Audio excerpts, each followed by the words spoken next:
मंगलाचरण की अमृतवाणियों का यथार्थ सरलार्थ। वाणी संख्या 1। गरीब नमो नमो सतपुरुष को नमस्कार गुरु की नहीं, सुर नर मुनि जन साधवा संतों सर्वस दी नहीं। इस वाणी में विशेषकर जो नमो नमो शब्द ये 2 बार आया है, परमात्मा ने इसके ऊपर विशेष तौर पर प्रकाश डाला है। सरलार्थ, परमेश्वर अव्यक्त तथा व्यक्त दोनों से जीव का पालन व कल्याण करता है। परमात्मा यानी परमेश्वर कबीर साहेब सतगुरु रामपाल जी अव्यक्त रूप में तथा व्यक्त रूप में यानी प्रकट रूप में और अप्रकट रूप में दोनों से जीव का पालन व कल्याण करता है। अव्यक्त रूप में सत्य लोक में सिंहासन पर विराजमान है, यानी कबीर परमेश्वर सतगुरु रामपाल जी भगवान अव्यक्त रूप में, निर्गुण रूप में, अदृश्य रूप में कहाँ विराजमान है? अपने एक रूप में सतलोक में, और व्यक्त रूप में पृथ्वी पर या अन्य लोकों में ऋषि या संत व बाबा जिंदा रूप में प्रकट होता है।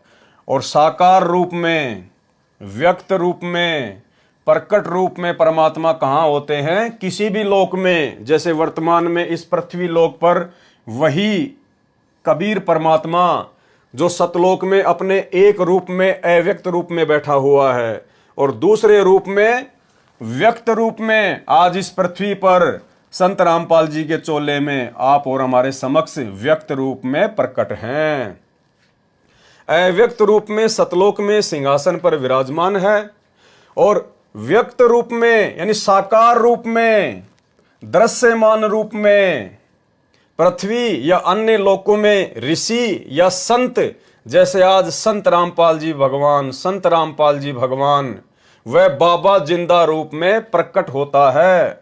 प्रत्येक युग में शिशु रूप धारण करके किसी सरोवर में विकसित कमल के फूल पर प्रकट होता है। इस प्रकार की लीला परमात्मा प्रत्येक युग में केवल एक बार ही करते हैं, क्योंकि शिशु रूप में प्रकट होने की लीला और उसके बाद में कवारी गायों के दूध के माध्यम से उनकी परवरिश होने की लीला वेदों में लिखी है।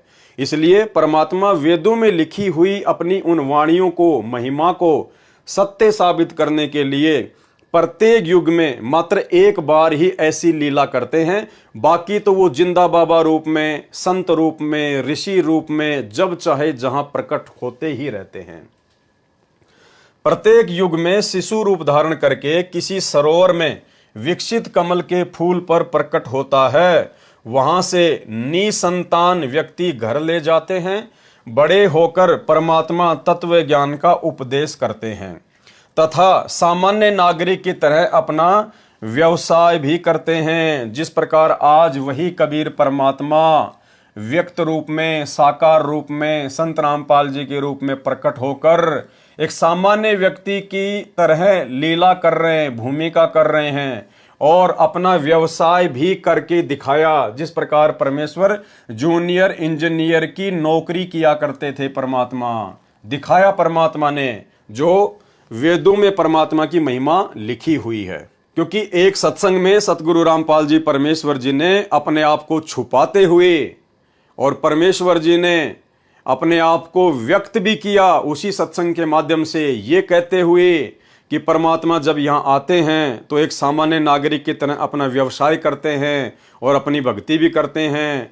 और फिर गुरुदेव ने कहा कि 650 साल पहले परमात्मा जुलाहे का काम किया करते थे, और यदि आज परमात्मा होते तो छोटी मोटी कोई नौकरी करते। नौकरी 650 साल पहले परमात्मा नौकरी नहीं करते थे, खुद का व्यवसाय करते थे, और खुद के व्यवसाय को नौकरी नहीं कहा जाता।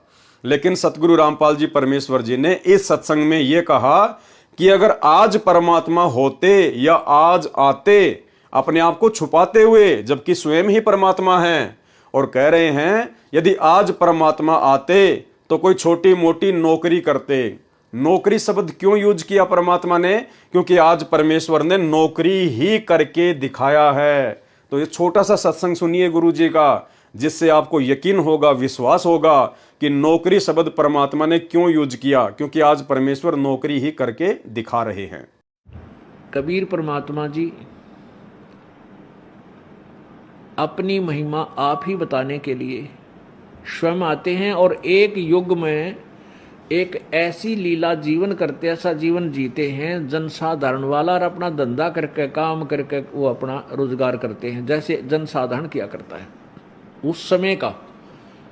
जैसे उस समय मजदूरी ही ज़्यादा किया करते थे, अब नौकरियां ज़्यादा हो गई हैं तो नौकरी हिसाब से अब आते तो वो ऐसे ही कोई नौकरी नाकरी लगते।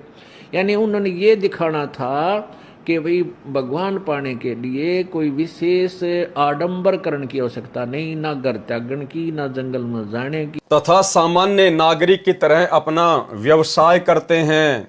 इसके साथ साथ भक्ति करके भी दिखाया करते हैं। जिस प्रकार सतगुरु रामपाल जी स्वयं पूर्ण ब्रह्म परमात्मा होते हुए भी, जिन्हें ना तो भक्ति करने की आवश्यकता है, ना जिन्हें मंत्र करने की आवश्यकता है, ना जिनको अन्य कोई धार्मिक यज्ञ करने की आवश्यकता है, लेकिन परमेश्वर आप और हमारे से समस्त आध्यात्मिक क्रियाएं करवाने के लिए स्वयं भी एक भगत की भूमिका करते हैं और सभी आध्यात्मिक क्रियाओं को करते हैं, ताकि जब हम उनके शिष्य बने तो हम भी अपने गुरु जी को फॉलो करें। इसके साथ साथ भक्ति करके भी दिखाया करते हैं तथा सत्य आध्यात्मिक ज्ञान का भी प्रचार करते हैं। यानी हमारे गुरुदेव भगवान जो सत्संग कर रहे हैं वो सत्य आध्यात्मिक ज्ञान का प्रचार है।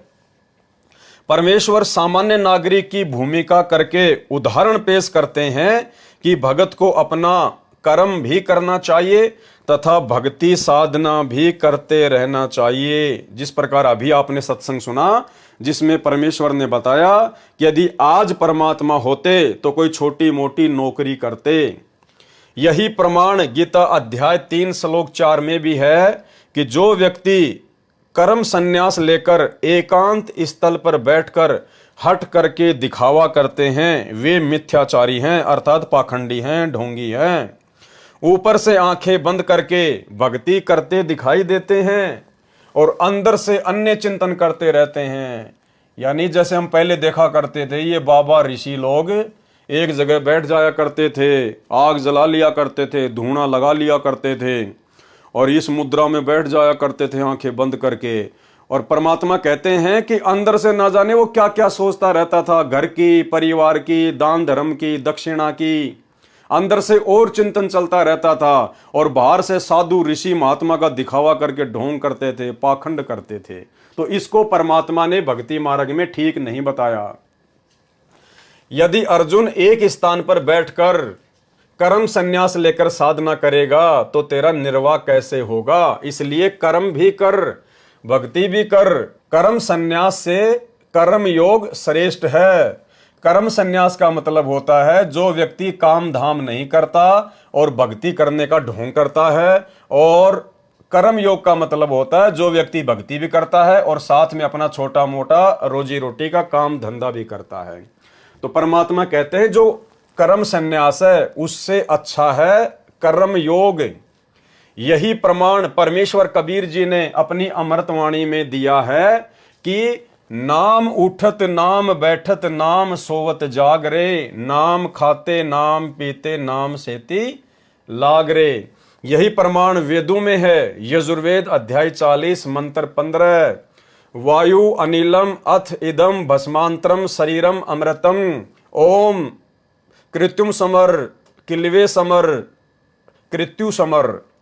भावार्थ है कि ओम नाम का जाप कार्य करते करते सुमरण कर, विशेष कसक यानी श्रद्धा से सुमरण कर, मनुष्य जीवन का मूल कार्य जानकर सुमरण कर।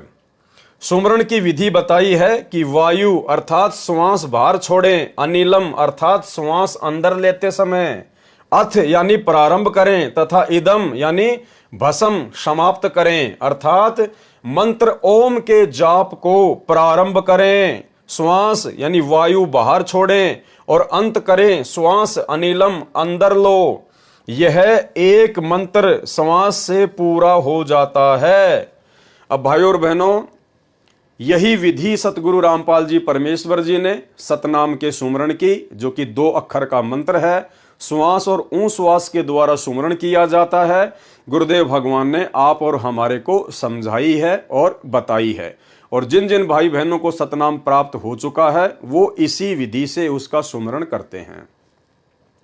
अब बहुत सारे भगत भाई बहन ऐसे होते हैं जिनको सतनाम मिल गया, लेकिन बाद में वो भूल जाते हैं कि गुरुजी ने कैसे बताया था। और वर्तमान में सतलोक आश्रम मैनेजमेंट हरियाणा के द्वारा जो ऑनलाइन मोबाइल से, सीडी से, डीवीडी से जो सतनाम की दीक्षा दिलाई जाती है, तो बहुत सारे भगत भाई बहन उसको अच्छे से सुन नहीं पाते हैं। और हमारे पास भी बहुत सारे फोन आते हैं कि भगत जी मुझे प्रथम मंत्र के विषय में बताइए, मैं भूल गया, मैंने ऑनलाइन लिया था, मेरे समझ में नहीं आया। उसके बाद वो लोग ढंग से बताते नहीं हैं। या वैसे भी बहुत सारे जो भाई बहन हैं, जो बुजुर्ग हैं या जो अनपढ़ हैं, वो भूल जाते हैं कि हमने सतनाम का सुमरण कैसे करना है या प्रथम नाम का सुमरण हमने कैसे करना है। तो भाई और बहनों, वैसे तो ये विधि केवल सतगुरु रामपाल जी परमेश्वर जी ही आपको दोबारा से बता सकते हैं, या परमेश्वर ने अपने ही सत्संगों में इस सुमरण को कैसे करना है यदि आप भूल जाएं तो इसकी एक विधि बताई है। और क्या कहा गुरुदेव भगवान ने कि यदि आपको प्रथम नाम में भूल पड़ गई है, तो यदि आपके आसपास कोई ऐसा भगत है जिसने प्रथम नाम लिया हुआ है, तो आप उससे प्रार्थना कीजिएगा और वो भगत फिर आपको डायरेक्ट विधि ना बताकर, यानी डायरेक्ट विधि यदि आपको बताएगा कि भाई ये मंत्र ऐसे जाप करना है, इसको ऐसे जाप कर, तो उसका नाम खंडित हो जाएगा, वो फिर उसका गुरु बन जाएगा। तो परमेश्वर ने उसका एक तरीका बताया कि जिस भगत को प्रथम नाम प्राप्त है, तो वो भगत ये कहकर उस भगत को वो मंत्र जाप करके बोलकर सुना सकता है कि भाई मुझे तो गुरुजी ने नाम दीक्षा देते समय प्रथम मंत्र इस प्रकार से सुनाया था और मैं प्रथम मंत्र प्राप्त करके गुरुजी के द्वारा बताई गई विधि अनुसार मैं तो इस प्रकार से प्रथम मंत्र का बोलकर जाप करता हूं। और वो भगत प्रथम मंत्र को बोलकर जाप करना शुरू कर दे, तो सामने वाला भगत जब वो जाप करेगा तो वो समझ जाएगा कि मंत्र को कैसे जाप करना है, कौन सा मंत्र कितनी बार बोलना है। तो इससे उसको विधि समझाने वाले भगत की मर्यादा भी खंडित नहीं होगी, क्योंकि उसने बीच में अपने गुरुदेव भगवान को रख लिया कि मुझे तो गुरुजी ने ऐसे बताया था और मैं तो ऐसे जाप करता हूं। तो जब वो मंत्र को जाप करना शुरू करेगा तो सामने वाला भगत जिसको भूल पड़ गई है वो उसके मुख से मंत्र को सुनकर समझ जाएगा कि मुझे मंत्र कैसे जाप करना है। तो ये विधि सतगुरु रामपाल जी परमेश्वर जी ने आप और हम सबको बताई है, ये उनका आदेश भी है। यदि किसी भगत भाई बहन को भूल पड़ जाए और यदि आपसे कोई फोन पर या कैसे भी यदि आपसे वो विधि जानना चाहता है, तो फोन की तो दास आपको राय नहीं देगा, क्योंकि मोबाइल पर आजकल रिकॉर्डिंग हो जाती है, वो फिर वायरल हो जाती है। तो उससे उचित तरीका ये है कि आमने सामने होकर और आप जी पहले ये कन्फर्म कर लें कि सामने वाला भगत जो मुझे कह रहा है कि मुझे प्रथम नाम में भूल पड़ गई है या सतनाम में भूल पड़ गई है, तो पहले आप जी कन्फर्म कर लें कि उसको प्रथम नाम मिला है या नहीं, उसको सतनाम मिला है या नहीं, उसका नाम दीक्षा का फॉर्म आदि चेक कर लें। उसके बाद ही आपने अपने गुरुदेव भगवान के आदेश अनुसार गुरुदेव भगवान को बीच में रखकर उसको विधि बतानी है, समझानी है। तो छोटा सा ये सत्संग है सतगुरु रामपाल जी परमेश्वर जी का, ताकि आप किसी भी भगत भाई बहन को शंका ना हो कि भाई कहीं हम इस पवन दास के कहने पर किसी भगत को इस प्रकार से बता दें तो हमारी मर्यादा खंडित ना हो जाए। तो ये सतगुरु रामपाल जी परमेश्वर जी का स्वयं का आदेश है। आप जी एक बार उनके मुख कमल से सुन लीजिए कि कैसे आप किसी भगत को मंत्र जाप की विधि के विषय में बता सकते हैं। बोलो सतगुरुदेव की जय हो। कोई भी भक्ति मार्ग का आपको गाइडलाइन दास देगा, अन्य कोई नहीं दे सकता। आप जी ये भी नहीं कह सकते, किसी कोई पूछता आपसे कि सुमरण कैसे करूं मैं दूसरे मंत्र का, सतनाम का, सार नाम का तो आपने जिक्र करना ही नहीं है किसी के सामने। आप नहीं बता सकते उसको कि ये मंत्र बाहर छोड़िए अंदर ले, नहीं तो आप उसके गुरु हो जाओगे, आपका नाम खंड हो जाएगा।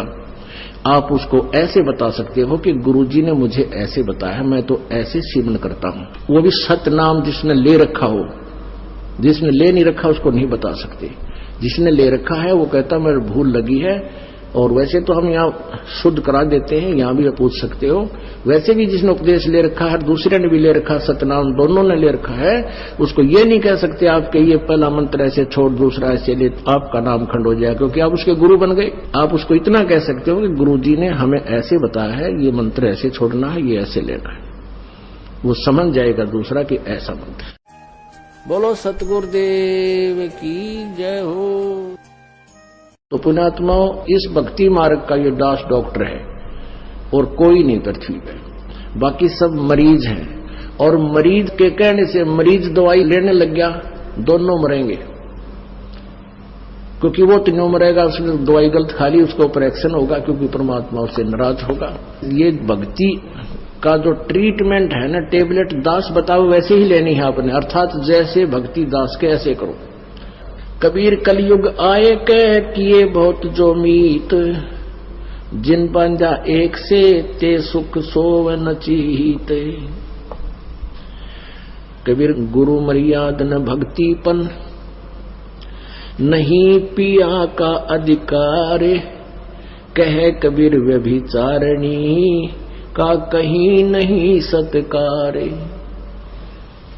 अब जैसे अभी आपको पता है कि वो दो निकम्मी आत्मा, एक ने कहा इसमें भगवान आता है, 10-20 भगत खराब हो गए थे, उनका पता लगा, उनको डांटा धमकाया निकम्मियों को कि तुम बर्बाद हो जाओगे, इसी ये दुष्ट करा कितने धक्के खानते आंडे। यहाँ पहले भी कबीर साहब की वाणी यही थी, गीता जी भी यही थी, वेद भी यही थे, किसी ने कह का भी नहीं पता था। इस दास से थोड़ा बहुत ज्ञान सुनकर पंसारी बनना चाहते हैं, हमने तो बड़े बड़े ढाणे हैं, ये दो कुतरू फेर पैदा होते हैं। कहते हैं संगत माए कुसंगत उपजा, जैसे बन में बांस, पाग किस आग लगा दे करे बनखंड का भी नाश। ऐसे दुष्ट टाइप के इंसान होते हैं जो संगत में से कुसंगत उपजती है, जैसे बन के अंदर बांस उग जाता है। तो ऐसे कीड़ों से भी हमने सावधान रहना चाहिए। कोई भी भक्ति मार्ग का आपको गाइडलाइन दास देगा, अन्य कोई नहीं दे सकता। आप जी ये भी नहीं कह सकते, किसी कोई पूछता आपसे कि सुमरण कैसे करूं मैं, दूसरे मंत्र का, सतनाम का, सारनाम का तो आपने जिक्र करना ही नहीं है किसी के सामने। ठीक इसी प्रकार भाई और बहनों, यदि सतनाम मंत्र के विषय में किसी को भूल पड़ जाए तो अभी अभी आपने गुरुदेव के मुख कमल से इसी सत्संग में सुना कि प्रथम नाम और सतनाम तक हम बता सकते हैं। सतनाम के विषय में भी आप जी ठीक इसी प्रकार से अपने गुरुदेव भगवान को बीच में रखकर कि भाई जब मैंने अपने गुरुदेव भगवान से नाम दीक्षा ली थी सतनाम की, तो गुरुजी ने मुझे सतनाम मंत्र को जाप करने की ये विधि बताई थी, और मैं तो इस विधि से मंत्र जाप करता हूं, और मैं तो ये मंत्र बाहर छोड़ता हूं और ये मंत्र मैं अंदर लेता हूं। मैं शुरू कौन से मंत्र से करता हूं और खत्म कौन से मंत्र से करता हूं। तो ये थोड़ी सी विधि तो यहां पर सतगुरु रामपाल जी परमेश्वर जी ने भी आप और हमारे को जो है ये बताई हुई है कि जो ओम नाम का मंत्र है उससे हम सतनाम के जाप की शुरुआत करें। जब भी हम सतनाम मंत्र को जप करना शुरू करें तो शुरुआत केवल ओम मंत्र से करेंगे, श्वास को बाहर छोड़ते समय। और दूसरा जो मंत्र हमें गुरुदेव भगवान ने दिया है जो अक्षर पुरुष का है, उस मंत्र को हमने श्वास के साथ अंदर लेना है। और जब भी हम सतनाम के जाप का सुमरण करना छोड़ें, जैसे बीच में कोई काम याद आ गया या मोबाइल पे कोई फोन आ गया, यदि हमें सतनाम के जाप को बंद करना पड़ रहा है, तो शुरुआत तो परमात्मा ने बताया कि हमने ओम नाम के मंत्र के साथ करना है, और उसकी समाप्ति हमने जो अक्षर पुरुष का मंत्र है, जो दूसरा मंत्र है जो हम श्वास के साथ में अंदर लेते समय सुमरण करते हैं, उस दूसरे मंत्र के साथ में श्वास अंदर लेते समय हमने सतनाम के जाप को समाप्त करना है। ये विधि परमेश्वर जी ने सतनाम के सुमरण के विषय में सार्वजनिक तौर पर आप जियों को यहां पर जो है बताई हुई है। देखिए क्या लिखा परमात्मा ने। सुमरण की विधि बताई है कि वायु अर्थात श्वास बाहर छोड़ते समय, अनिलम श्वास अंदर लेते समय, अथ मानी प्रारंभ करें तथा इदम यानी समाप्त करें, यानी कौन से मंत्र के साथ में सतनाम का सुमरण शुरू करें और कौन से मंत्र के साथ में सतनाम का सुमरण समाप्त करें। अर्थात ओम मंत्र के जाप को प्रारंभ करें श्वास के साथ, जब भी सतनाम का सुमरण शुरू करें तो ओम मंत्र के साथ में श्वास को बाहर छोड़ते समय हम उसकी शुरुआत करें, श्वास वायु बाहर छोड़ें और अंत करें श्वास अर्थात अनिलम अंदर लो, यह एक मंत्र श्वास से पूरा हो जाता है। ओम मंत्र का सुमरण शरीर के भस्म अंत होने तक सुमरण करने से ओम नाम से होने वाला अमृतम अर्थात अमृतत्व यानी ब्रह्मलोक प्राप्त हो जाता है। और इसी वीडियो में सतगुरु रामपाल जी परमेश्वर जी ने बताया है कि यदि किसी को सारनाम मिला हुआ है, सतगुरु रामपाल जी परमेश्वर जी से सतलोक आश्रम बरवाला में या फिर करोथा में यदि किसी भगत भाई बहन को सारनाम मिला हुआ है और सारनाम के विषय में अगर किसी को भूल पड़ जाती है तो सतगुरु रामपाल जी परमेश्वर जी का स्पष्ट आदेश है कि सारनाम यदि आपस में पति और पत्नी को भी मिला हुआ है और यदि पति या पत्नी को भूल पड़ गई तो वो भी आपस में एक दूसरे को सारनाम की विधि के विषय में नहीं बता सकते। ये सख्त आदेश है, आपको गुरुदेव भगवान के पास ही जाना पड़ेगा। इसलिए परमात्मा स्वयं प्रैक्टिकल क्रियावंत करके उदाहरण पेश करते हैं।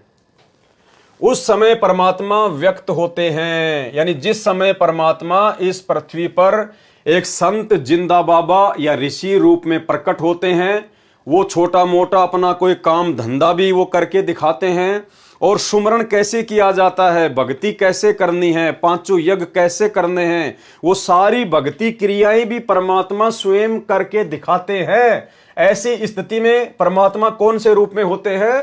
उस समय परमात्मा व्यक्त रूप में होते हैं। जैसे आज सतगुरु रामपाल जी परमेश्वर जी धरती पर व्यक्त रूप में हैं और परमेश्वर ये सभी आध्यात्मिक जो क्रियाएं हैं वो सबसे पहले स्वयं करते हैं, उसके बाद आप और हमारे को बताते हैं, समझाते हैं।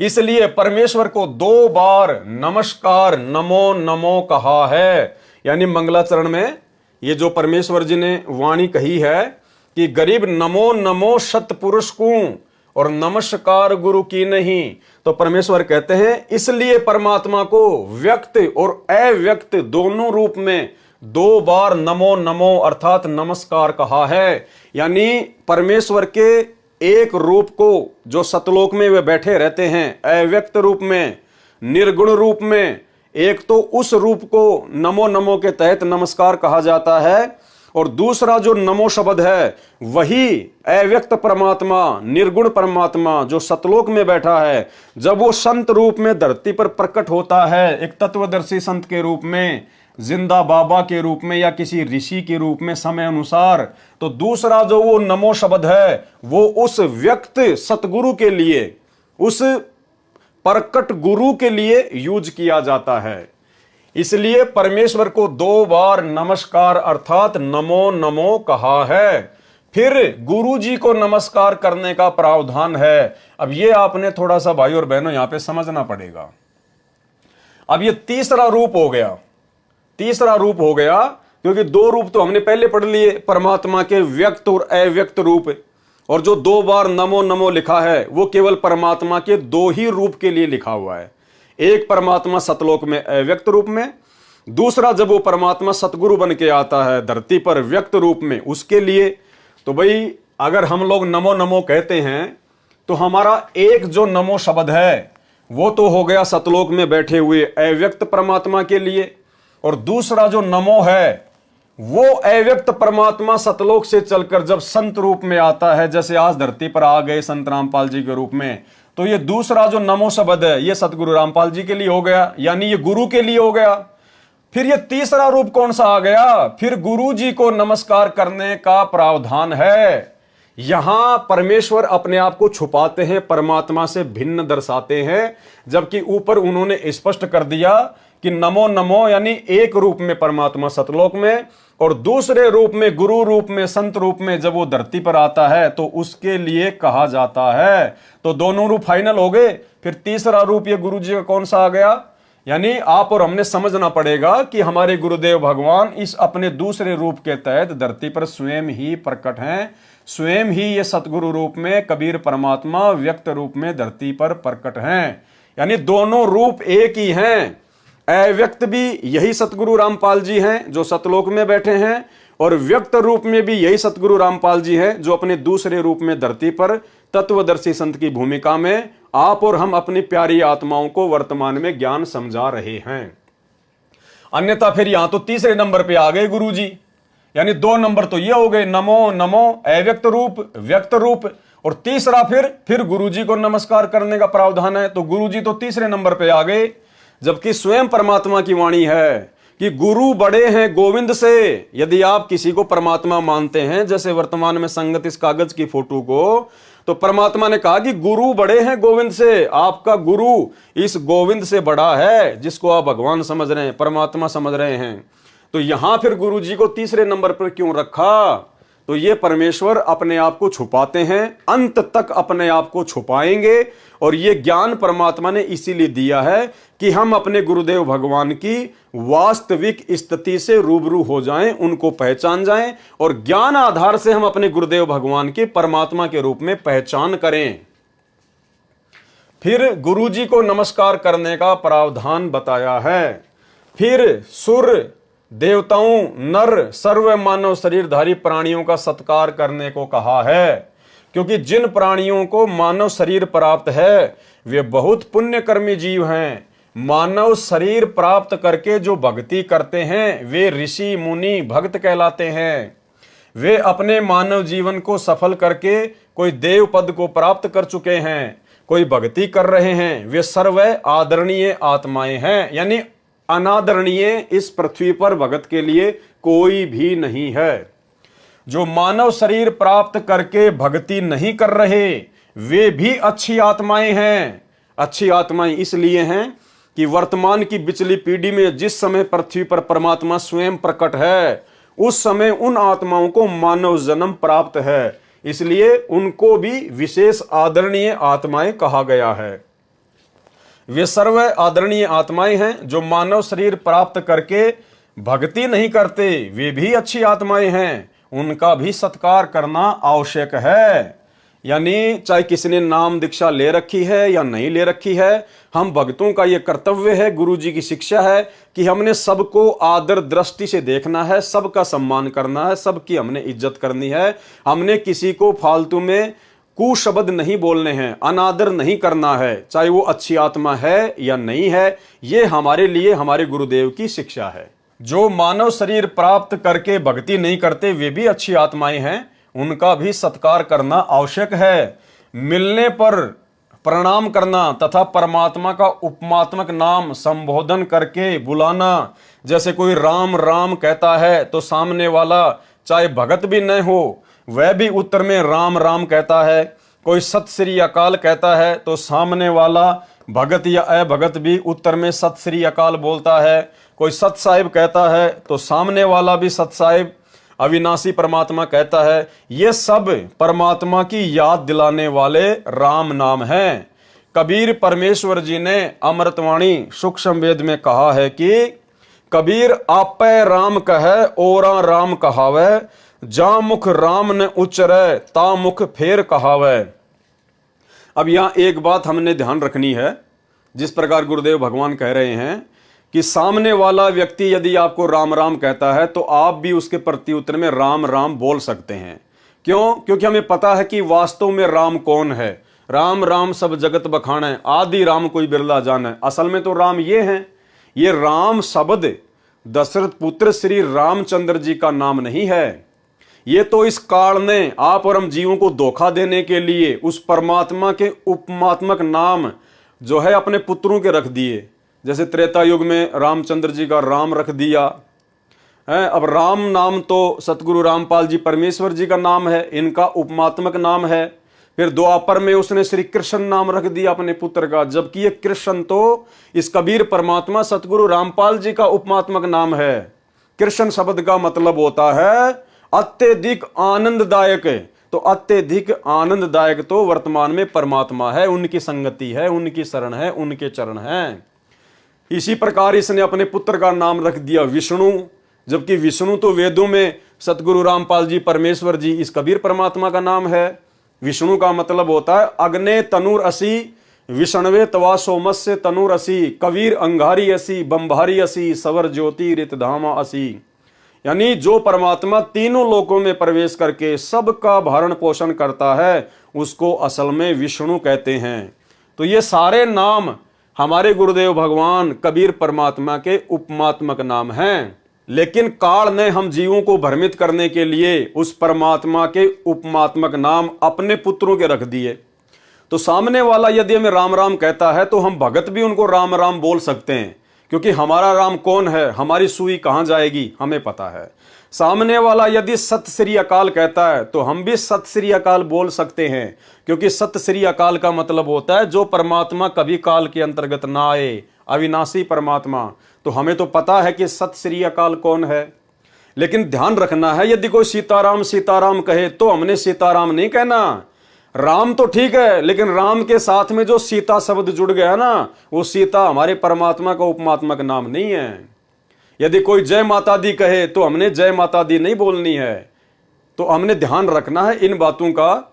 जिस प्रकार के शब्द आप और हमारे को बोलने से मर्यादा खंडित ना हो, जो हमारे परमात्मा के उपमात्मक नाम हो, केवल उन्हीं नामों से हम सामने वाले को उसी के प्रति उत्तर में संबोधित कर सकते हैं, जिससे मर्यादा खंडित ना हो। कबीर आपे राम कहे औरा राम कहावे, जा मुख राम न उचरे ता मुख फेर कहावे।